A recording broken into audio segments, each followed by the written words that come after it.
71வது தசகம் 1வது ஸ்லோகம் பார்க்குறோம். எந்த காரியத்துக்கு போனாலும் அதை சாதிச்சுண்டு வர கம்சனோடு இஷ்டபந்துவான கேசி அப்படிங்கிற அசுரன்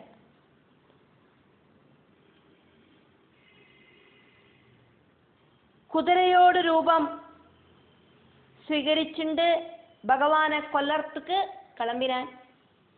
അവൻ എന്നത്തുകാക്കും കുതിരയോട് രൂപം ധരിച്ചാൻ அப்படிங்கிறதையும் சொல்லப்படுறது.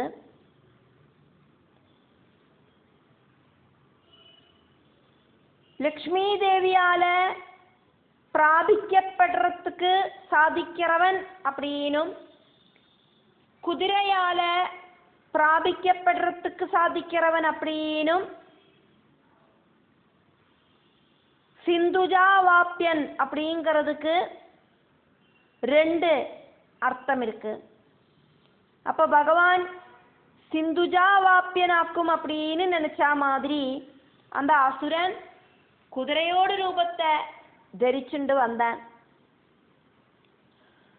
சிந்து தேசத்துல இருக்கிற குதிரையோடு ஆகிருதியை தரிச்சுண்டு வந்தான் அப்படின்னு அர்த்தம். சிந்து அப்படின்னா சமுத்திரம். சமுத்திரத்திலேருந்து உத்பவிச்ச லக்ஷ்மி தேவி. அந்த லக்ஷ்மி தேவிக்கு பகவானை பிராபிக்கிறதுக்கு சாதிக்கும். அதே மாதிரி சிந்து தேசத்துல இருக்கிற குதிரை, அந்த குதிரைக்கும் பகவானை பிராபிக்கிறதுக்கு சாதிக்கும் அப்படின்னு நினைச்சுண்டு சிந்து தேசத்துல இருக்கிற ஒரு குதிரையோடு ரூபத்தை தரிச்சுண்டு கேசி அப்படிங்கிற அசுரன் பகவானை கொல்லறதுக்கு ரெடியான.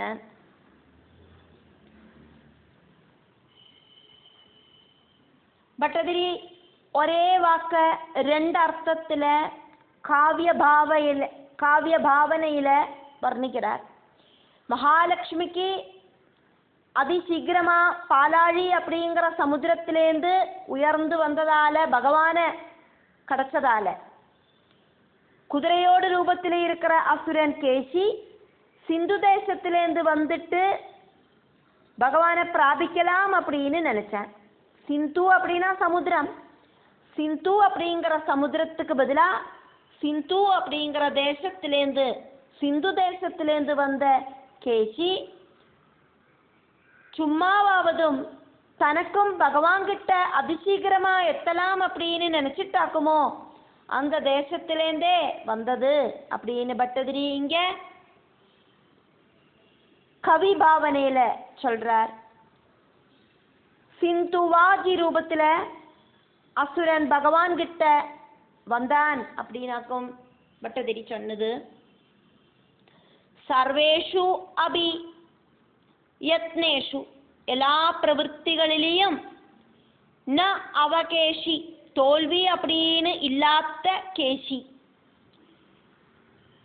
ரிசல்ட் அப்படிங்கிறது உறுதியாயிட்டும் பாசிட்டிவ் ரிசல்ட் ஆயிட்டு கிடைக்கும் அப்படின்னு நம்பிக்கையோடு கூடிட்டு பிரவൃத்தி பண்றவன் இவன். அவன் இதுவரைக்கும் ആരിട്ടെയും തോത്തതിல்லை. அந்த கேசியோடு பிரவൃத்திகள் ஒண்ணுமே இதுவரைக்கு பாழ்வேலகள் ஆகலை. போஜ ஈஷிதுஹு இஷ்டபந்துஹு கம்சராஜாவோடு இஷ்டபந்துவாக்கும் இந்த கேசி.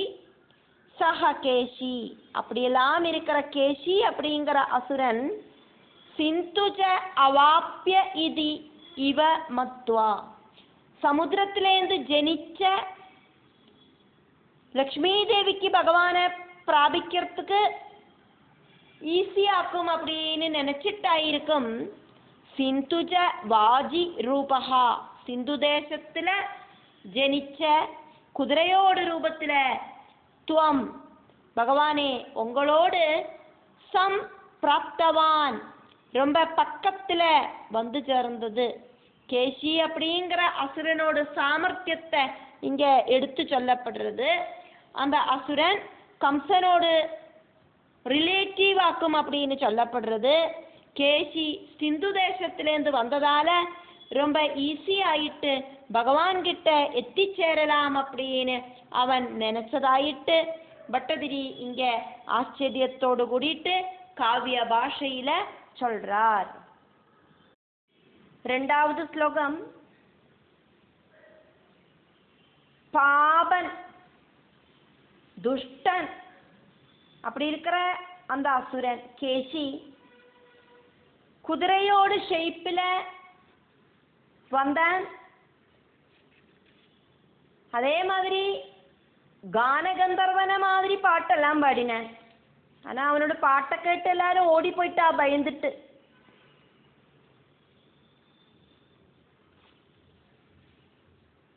குதிரையோடு ரூபத்தை സ്വീകരിച്ചാன் அப்படினும் கந்தர்வன மாதிரி பாடினான் அப்படினும் இந்த கந்தர்வதா அப்படிங்கிற சப்தத்துக்கு அர்த்தம் பாபியான அசுரன் கந்தர்வதைய പ്രാപിച്ചാൻ. കുതിരയോട് രൂപം പ്രാപിച്ചാൻ. അതേമാതിരി ഗാനഗന്ധർവന മാതിരി പാട്ട് പാടിനാൻ. കർണ കഠോരമായിരിക്കുന്ന നാദങ്ങളാല് എല്ലാ ഉലകങ്ങളെയും ഭയപ്പെടുത്തിണ്ട് ഭഗവാനെ പാക്കറ വരയ്ക്കും அந்த பகவானோடு கிரகத்தோடு முன்னால நின்னுண்டு பலவிதமான ஆக்ரோஷங்கள் பண்ணிண்டு நின்னான்.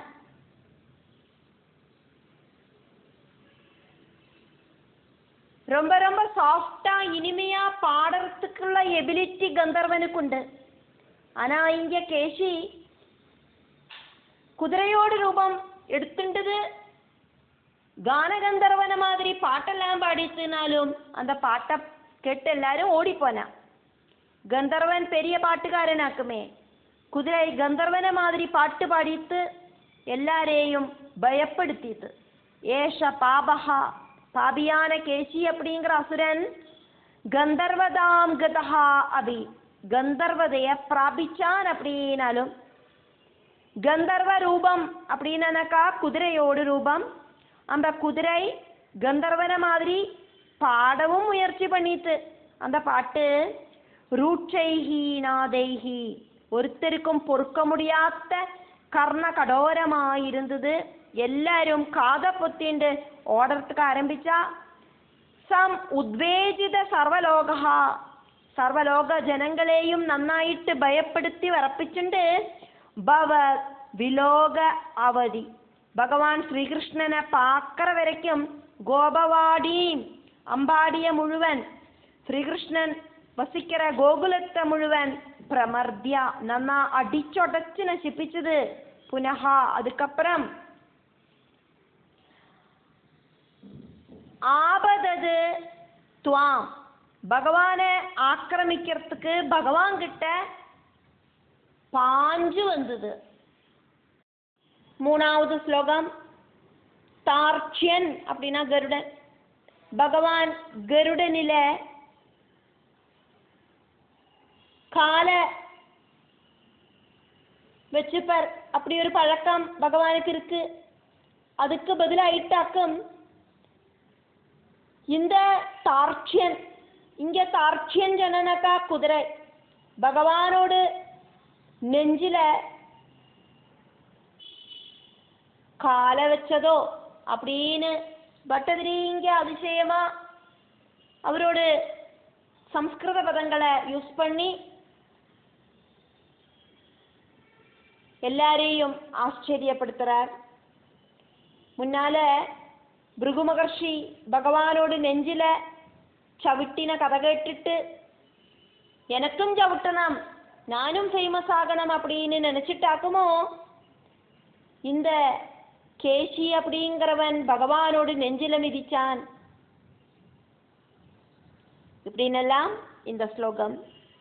ஏஷ தார்க்ஷ்யா இந்த குதிரை கேசி அப்படிங்கிற அசுரனான இந்த குதிரை தார்க்ஷ்ய அர்ப்பித அங்கிரேஹே தவ கருடனில பாதங்கள் வச்சிருக்கிற பகவானோடு வட்சோ புவி நாம, மாரிடத்துல நெஞ்சுக்கு நேர பாதம் கால சிட்சேவா தூக்கி எறிஞ்சது. பிருகோஹோ பிருகுவோடு பத ஆகாத கதாம், காலால சவுட்டின கதைய சத்குணம் பரீட்சிக்கிறதுக்கு வேண்டிட்டு பகவான் மகாவிஷ்ணுவுக்கு சத்குணம் இருக்கா, ரஜோகுணம் இருக்கா, தமோ குணம் இருக்கா இப்படின்னு முனிகள் எல்லாம் சர்ச்சை பண்ணினா. அதை பரீட்சணம் பண்ணி தெரிஞ்சுக்கிறதுக்கு பிருகு மகர்ஷிய ஏற்பாடு பண்ணினா. பிருகு மகர்ஷியாக்கும் பகவானோடு நெஞ்சில மிதிச்சு பகவான் பொறுமையா இருக்கிறத பார்த்துட்டு சத்குணம் மட்டும்தான் மகாவிஷ்ணுவுக்கு இருக்கு அப்படிங்கிறத ப்ரூஃப் பண்ணினார். அப்படி இருக்கிற பிருகுவ நினைச்சுண்டு பிருகு பகவானோடு நெஞ்சில சவுட்டினாரே அதே மாதிரி நமக்கும் சவுட்டலாம் அப்படின்னு நினைச்சிட்டாக்குமோ இந்த குதிரை தன்னோட காலை வீசி போட்டது அப்படின்னு பட்டதிரி இங்க சொல்றார். பிருகு மகர்ஷி பரமசிவனுக்கு தமோ குணமும் பிரம்மாவுக்கு ரஜோகுணமும் பூர்ணமான சத்குணம் விஷ்ணுவுக்கும் இருக்கு அப்படிங்கிறத கண்டுபிடிச்சார். சத்குணம் சோதனை பண்ணி தெரிஞ்சுக்கிறதுக்கு விஷ்ணுவோடு மாறிடத்துல நன்னா சவுட்டினார் பிருகு. விஷ்ணுவுக்கு ரஜோகுண தமோ குணங்களால உண்டாகிற கோப சங்கடங்கள் ஒன்றும் இல்லை அப்படின்னும் பிருகு சவுட்டின அந்த ஸ்தானம் ஒரு அடையாளமாயிட்டு ஸ்ரீவல்சம் அப்படிங்கிற பேரில பகவான் நெஞ்சோடு சேர்த்து வச்சார் அப்படிங்கிறதையும் தெரிஞ்சுட்டு இருக்கு இந்த குதிரை. மகாலட்சுமியோடு வாசஸ்தானமாக்கும் ஸ்ரீவல்சம் அப்படிங்கிற அந்த ஸ்தானம். இந்த கதைகள் எல்லாம் நிஷம்யா கேசி அப்படிங்கிற அசுரன் கேட்டிருக்கேன். ஸ்வேனா தனக்கும் அபி தனக்கும் கூடியும் தது அதுக்கு சக்கியம் சாதிக்கும் இது அப்படின்னு மோகாது ஆசைப்பட்டு ஆக்குமோ இவா அப்படின்னு தோணறா மாதிரி கேசி அப்படிங்கிற குதிரை பகவானோடு நெஞ்சில காலை தூக்கி போட்டுது அப்படின்னு பட்டதிரி காவிய பாவனையில இங்க சொல்ற. 4வது ஸ்லோகம். பகவான் அவனோடு மிதி படாம குழம்போடு அந்த அக்ரபாகத்திலேருந்து நகர்ந்து நின்று அவனை ரொம்ப தூரத்துல தூக்கி வீசினார். அதனால அவனுக்கு நினைவு போயிடுத்து. இருந்தா கூட அவன் மறுபடியும் கோபம் பொறுக்காம பகவானை கடிக்கிறதுக்கு ஆயிட்டு ஓடிண்டு வந்தான். அஸ்யா அவனோடு குராஞ்சலம் பிரவஞ்சயன் கால் குழம்பிலேந்து நகர்ந்து நின்றுட்டு திராக் அதிசீக்கிரமா அமும் அவனை அந்த அசுரனை தூரம் ரொம்ப தூரத்துக்கு சிட்சேபிதா வலிச்செறிஞ்சவும் செஞ்சார் பகவான். அந்த அசுரனை ரொம்ப தூரத்துக்கு தூக்கி எறிஞ்சார் பகவான். சம்மூர்ச்சிதா அபி ஹி நன்னா மோகால்சியப்பட்டு அந்த கேசி அப்படிங்கிற அசுரன் கீழே விழுந்தான். இருந்தா கூடியும் விழத்தான் செஞ்சான். இருந்தா கூடியும் அதிமூர்ச்சிதேனா போதம் வந்தோன குரோத ஊஷ்மணா ரொம்ப கூடின குரோத சக்தியோடு கூடிட்டு துவாம் பகவானே உங்களை காதிதும் சாப்பிட்றதுக்கு ஆயிட்டு அத்ருதா ரொம்ப சீக்கிரம் ஆயிட்டு பகவான் கிட்ட ஓடி வரவும் செஞ்சான் அந்த அசுரன். 5வது ஸ்லோகம். சப்தி பவன் அப்படின்னாக்கா ஏழாயிட்டு தீர்ந்துட்டு அப்படின்னு அர்த்தம். ஆனா இந்த ஸ்லோகத்துல சக்தி அப்படின்னு பட்டதிரி சொன்னது குதிரை அப்படிங்கிற மீனிங்ல ஆக்கும். சப்தி பவன் அப்படிங்கிறதுக்கு குதிரையாயிட்டு பவிச்சிட்டு அப்படின்னு அர்த்தம். ரொம்ப ரொம்ப பாண்டித்யம் இருக்கிற பட்டதிரி. சம்ஸ்கிருத பத பிரயோகம் ரொம்ப ரொம்ப அழகா செய்யறது பட்டதிரியோடு ஒரு எபிலிட்டி ஆக்கும். பல ஸ்லோகங்களிலேயும் டபுள் மீனிங் வரா மாதிரியாக்கும் பட்டதிரி பதப்பிரயோகங்களை செய்யறார். 7 തീർന്നത് പിന്നെ എപ്പടിയാക്കും 1 തീരും. அப்படி தோண வைக்கிறதுக்கு ஆயிட்டாக்கும் குதிரைக்கு சப்தி அப்படிங்கிற வாக்க பட்டதிரி உபயோகிச்சார். ஐக்கியம் அப்படின்னாக்கா ஒன்னான அவஸ்தை. துவம் பகவானே நீங்கள், ததானீம் அப்போது, வாகதண்டே குதிரைய சிக்ஷிக்கிறதுக்காயிட்டு, கிருததீஹி മനസ്സിல തീരുമാനം பண்ணிண்டு புத்தியில தீர்மானம் பண்ணி உറപ്പിச்சுண்டு, தஸ்ய கேசி அப்படிங்கிற அசுரனோடு, முகே முகத்துல இருக்கிற வாயோடு உள்ளுக்குள்ள, வாகாதண்டம் ஞதாஹாச்ச பகவானோடு ரொம்ப ரொம்ப நீட்டமான கைய கடத்தி விடவும் செஞ்சேள். தது கேசியோடு வாயில இருக்கிற பகவானோடு கை, வித்திஹி வளர்ந்ததினால, பெருசா வளர்ந்ததினால, ருத்த ஸ்வசனஹா கேசிக்கு மூச்சு விடுறதுக்கு முடியலை, சுவாச தடசம் உண்டாச்சு. கதா அசுஹு ஜீவன் பிராணன் போன அயம் அந்த கேசி அப்படிங்கிற அசுரன், സപ്തീഭവൻ അഭി ഒരു കുതിരയായിട്ട് കൂടിയും ഭഗവാനോട് ഉപാസനകൾ ഒന്നും നടത്താതിരുന്നിട്ട് കൂടിയും ഭഗവാൻ തൊട്ടതിനാല് ഐക്യം ഭഗവാനുമായിട്ട് കൂടിക്കലർന്ന് ഐക്യം അഗാത് മോക്ഷ അവസ്ഥയെ പ്രാപിച്ചാൻ. 6வது ശ്ലോകം. യാഗത്തുക്കാன വേറെ എന്ത ഒരു ചടങ്ങും ചെയ്യാതക്ക്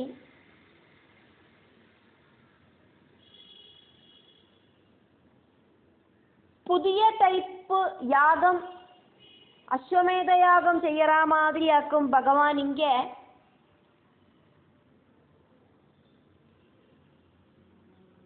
யாகாஸ்வத்தை வதிக்கிற மாதிரி இங்க கேசி அப்படிங்கிற குதிரைய வதிச்சது. யசோதாதேவி பகவான் ஸ்ரீகிருஷ்ணனை உரலில கட்டி போட்டா, பகவானோட வயத்துல கயர் அப்படி இறுகித்து, அதனாலேயே பகவானோட வயத்துல கயர் இருந்ததால தாமோதரன் அப்படின்னு பகவானுக்கு பேரு.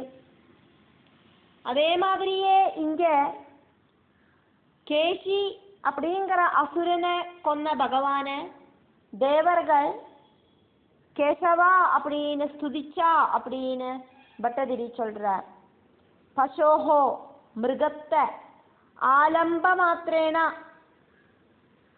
യാഗത്തുക്കാன ചടങ്ങുകളൊന്നും ചെയ്യാതെ മൃഗവധം മറ്റും ചെഞ്ചിട്ട് സുരാണാം ദേവർകളെ പ്രസാദകെ പ്രീതിപ്പെടുത്തുന്നത് മറ്റും താൻ ചെഞ്ചാറ് ഭഗവാൻ. നൂതന ഇവ അശ്വമേധ പുതിയ ടൈപ്പ് അശ്വമേധ യാഗം കൃതേ செஞ்சுட்டு ത്വയാ ഭഗവാനെ ഒങ്ങളാല് കൃതേ இப்படி ஒரு யாகம் செய்யப்பட்டோன்னு ഹർഷവശാത് സന്തോഷ മികുതിയാല് സുര ഇന്ദ്രാഹ ദേവർകളെല്ലാം കേശവ നാമധേയം കേശവ കേശവ அப்படிங்கிற பேரை கூப்பிட்டு த்வாம் துஷ்டுவுஹு பகவானே உங்களை துதிச்சா. 7வது ശ്ലോകം.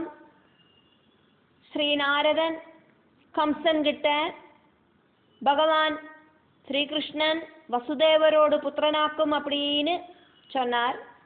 அப்போது துஷ்டனான கம்சன் கோபத்தோடு கூடிட்டு வசுதேவரை கொல்லறதுக்கு ஆரம்பிச்சான். அந்த டைமில் நாரத மகர்ஷி அதை தடுத்து நிப்பாட்டினார். இருந்துட்டு அவர் சொன்னார், அந்த பக்தனான ரிஷி சொன்னார்,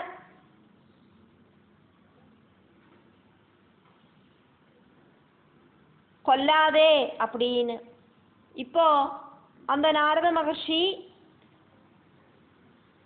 கேசி அப்படிங்கிற அசுரனை பகவான் நிகிரகம் பண்ணினோன்னு அந்த இடத்துல வந்து சேர்ந்து பகவானை ஸ்துதிச்சார். பிருந்தாவனத்தில்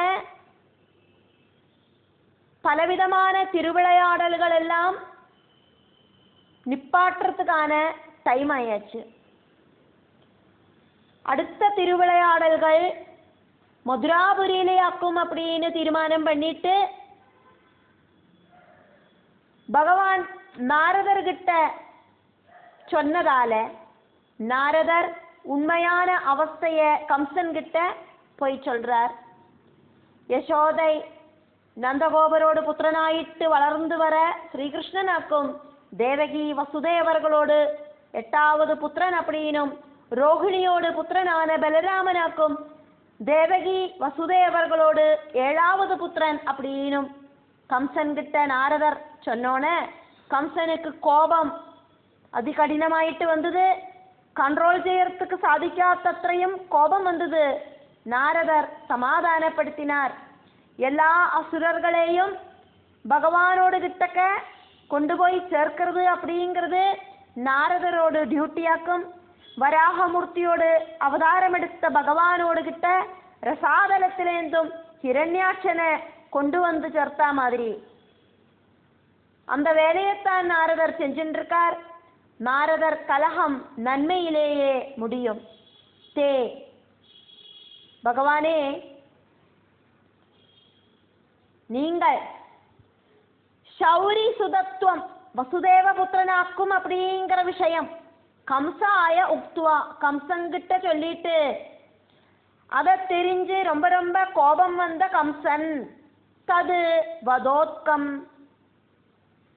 தம் வசுதேவரை கொல்லறதுக்கு துணிஞ்ச கம்சனை வாஜா வாக்குகளால பிரதிருத்தியா தடுத்து நிப்பாட்டிட்டு கேசி க்ஷபண அவசானே கேசி நிகிரகம் செஞ்சதுக்கு அப்புறம் அந்த டைம்ல பிராப்தேன கோகுலத்துல வந்து சேர்ந்த ஸ்ரீநாரத மகர்ஷியால துவம் பகவானே நீங்கள் அபிஷ்டுதா அபூத் துதிக்கப்பட்டவனாயிட்டு பவிச்சல். 8வது ஸ்லோகம். ஒரு நாளைக்கு கோபகுமாரர்களோடு கூடிட்டு வனத்துல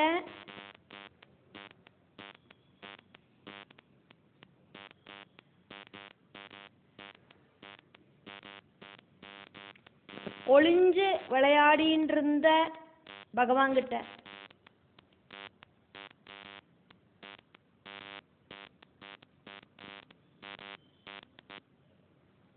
மயனோடு புத்திரனும் ரொம்ப ரொம்ப பெரிய மாயாஜால வித்தியகள் எல்லாம் தெரிஞ்ச தேவர்களை உபதிரவிக்கிறவனுமா இருக்கிற வியோமன் அப்படிங்கிற அசுரன் வந்து சேர்ந்தான். வியோமாசுரன் கதாபி ஒருக்கா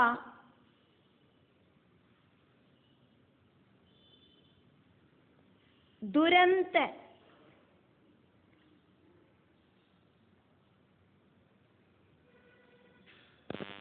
அந்தம் அப்படின்னாக்கா எண்ட், துரந்தம் அப்படின்னா ஒரு எண்டில்லாത്ത முடிவில்லாത്ത അത്രയും എണ്ണി തിട്ടപ്പെടുത്ത முடியாத அளவுக்கு മായ இந்திரஜால வித்யகளெல்லாம் அன்லிமிட்டெடு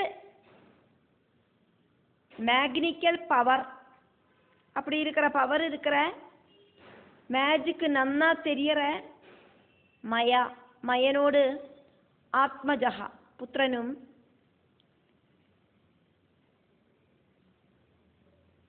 மயனோடு புத்திரனாயிருக்கிற வியோமச்சர உபரோதி. வியோமம் சொன்னா வானம், வியோமச்சரர்கள் அப்படின்னா வானத்தில் சஞ்சரிக்கிற தேவர்கள். அந்த தேவர்களோடு உபரோதி சத்ருவாயிருக்கிற வியோமாசுரன். கோபைஹி சஹா கோபர்களோடு கூட நிலாயன கிரீடனா லோலுபம். நிலாயன கிரீடா அப்படின்னாக்கா திருடனும் போலீஸும் ஆயிட்டான விளையாட்டு. அந்த டைம்ல பகவான் முழுகி இருக்கிற அந்த நேரத்தில் அன்னைக்கு அவளோட டீமு பகவானோட டீமு திருடனும் போலீஸும் விளையாடின்னு இருந்தா. மாடு மேய்க்க போகிற சமயத்தில் ஒவ்வொரு விளையாட்டெல்லாம் நடக்கும் அங்கே. அப்படி விளையாடுற நேரத்தில் துவாம் பகவான்கிட்ட பிராபா வந்து சேர்ந்தான் இந்த வியோமாசுரன். வியோம அபிதஹா, வியோமன் அப்படின்னு பேர் இருக்கிற அசுரனாக்கும் பகவான்கிட்ட வந்து சேர்ந்தது. 9வது ஸ்லோகம். கோபகுமாரர்கள் திருடனும் போலீஸுமாயிட்டு விளையாடின்னு இருக்கிறத அந்த வியோமாசுரன் திருடர்களோடு கேங்கில் மிங்கிளான கோபர்களையும் பசுமாடுகளையும் எல்லாம் ஒரு குகைக்குள்ள கொண்டுപോയി கல்லுகளால் மூடினான். அந்த குஹா துவாரத்தை அடைச்சான். அதை தெரிஞ்சு பகவான் அவனை வதிக்கவும் செஞ்சார். அந்த வியோமாசுரனை கொன்னுட்டார் பகவான்.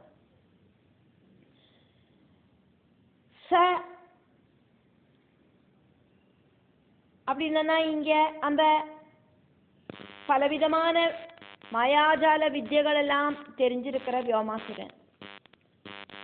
சோர பாலாயுதா வல்லவ ஏஷு. சோரன் ஜனன திருடன், பாலிதன் அப்படின்னாக்கா சம்ரட்சணம் கொடுக்கிற காவல்காரனா இருக்கிற போலீஸு.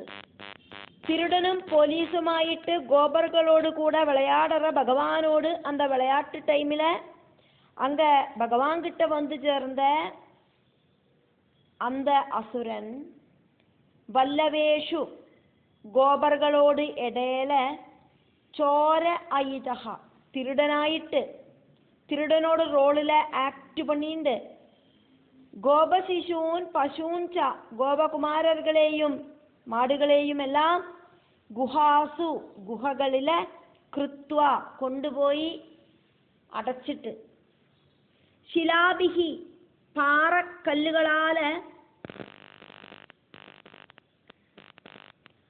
പിതതേ அப்படின்னா அடைச்சான் அப்படின்னு அர்த்தம். துவயா பகவானே கிருஷ்ணா நீங்கள் புத்வா இந்த விஷயம் தெரிஞ்சுட்டு பரிமர்திதா ச அபூத் பகவானே நீங்கள் அந்த அசுரனை கொன்னேளே. பகவானால அந்த வியோமாசுரன் கொல்லப்பட்டான். 10வது ஸ்லோகம். இப்படியெல்லாம் இருக்கிற நிறைய ஆச்சரியகரமாயிருக்கிற நிறைய விளையாட்டுனால அம்பாடியில் இருக்கிறவாளுக்கு எல்லையில்லாத அளவுக்கு ஆனந்தத்தை அடிக்கடி புதுசா கொடுத்துட்டு இருந்த பகவான். ஒரு சந்தோஷம் முடிஞ்சா அடுத்த சந்தோஷம் பின்னால இப்படி கண்டினியூஸ் ஆயிட்டு பலவிதமான புதுசு சந்தோஷங்களை கொடுத்துட்டு இருக்கிற பகவான். அப்படி இருக்கிற பரமாத்ம ஸ்வரூபனாயிருக்கிற குருவாயூரில் இருக்கிற பகவானே என்ன காப்பாத்தனமே அப்படின்னு பட்டதிரி பகவான் கிட்ட சொல்றார். ஏவம் விதைஹீச்ச இப்படியெல்லாம் இந்த மாதிரியெல்லாம் இருக்கிற அத்புதம் ஆச்சரியகரமான கேலி வேதைஹி பல திருவிளையாடல்களால விரஜஸ்ய அம்பாடிக்கு அதுலாம் அசீமாம் ஒന്നുകൂടെയും கம்பேர் பண்ண முடியாததும் எல்லா சந்தோஷங்களுக்கும் அப்பாற்பட்டதுமா இருக்கிற எல்லையில்லாத அளவுக்கு லிமிட்லெஸ் இருக்கிற ஆனந்த மூர்ச்சையாம் பரமானந்தத்தை பதே அடிக்கடி நூதனையன் புதுசா செஞ்சுண்டு புதுசான திருவிளையாடல்கள் செஞ்சுண்டு அம்பாடியில் இருக்கிறவாளுக்கெல்லாம் புதிய சந்தோஷங்களை கொடுத்துண்டு பரமாத்ம ரூபின் பரமாத்ம ஸ்வரூபியாயிருக்கிற பவனேஷா குருவாயூரப்பா துவம் பகவானே நீங்கள் மாம் பாயாஹா என்ன காப்பாத்தனமே அப்படின்னு சொல்லிட்டு இந்த 71வது தசகத்தை பட்டதிரி முடிக்கிறார்.